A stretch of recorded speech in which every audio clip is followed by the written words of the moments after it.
and call us right now. That is an absolute giveaway, Sean. $9.99 for this. That is a steal. This thing should be at least $39, $49. No question about it. No, it absolutely should, because let me show you how this operates. Because there's actually a feature I have to show you how it actually operates. So let me just show you, because again, the magnifier is very big. It's got a nice large window so you can see a lot through it. There's a switch right here which can go up or it can go down. If I take the switch and I go up, look at those lights that just illuminated. So this goes back to what I said earlier. You could be in total darkness and still be able to read whatever it is that you have. Maybe it's a restaurant where they take the lights down to create a nice ambiance. Here are some bright lights to illuminate whatever I mean, that's really bright lighting. However, let's do that first. I say first because there's one other thing I have to demonstrate. So you can see that I can very clearly now read my law book that I have right here. So in total darkness, and for a student, you know, I'm not one to sit up at night reading law books, but a student might, and they're going to be up late studying. They're going to need something like this. However, you know what Linda just said? How about somebody just sewing to use it to thread a needle? Oh, I couldn't thread a needle to save my life without something like this. That's a good one, Linda.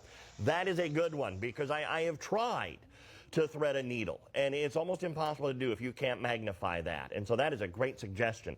Let me go back to this little switch here, because that is if you take the switch and you go up. If I take the switch and I go down, there's the off. Now this one is going to be tough to see, but there is another little light right here. It's very dim, and it's supposed to be. Because if you're in if you're in a dim restaurant, a place where the lights are low, you don't want that. You'll want this, just a little bit of illumination. So now you're just illuminating enough so that you can see whatever you have on the menu in the restaurant, or maybe it's an evening church service. You want to be able to follow along. But this really is let me show you again how handy this is.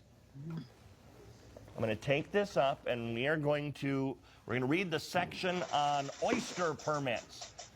What book is this?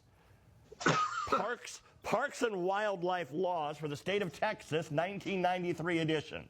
So if we want to read about oyster permits, here's our application for permits. So follow along if you're in Texas and you want to, a person desiring to plant oysters on his own, probably property, location, yes.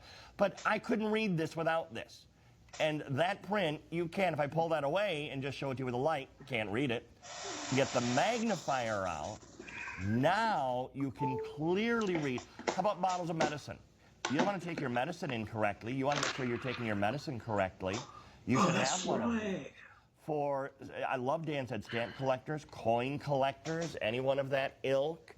Use that little stand, prop that up. That is wonderful. I love that. So, again. This is brand new. Yes, indeed. Brand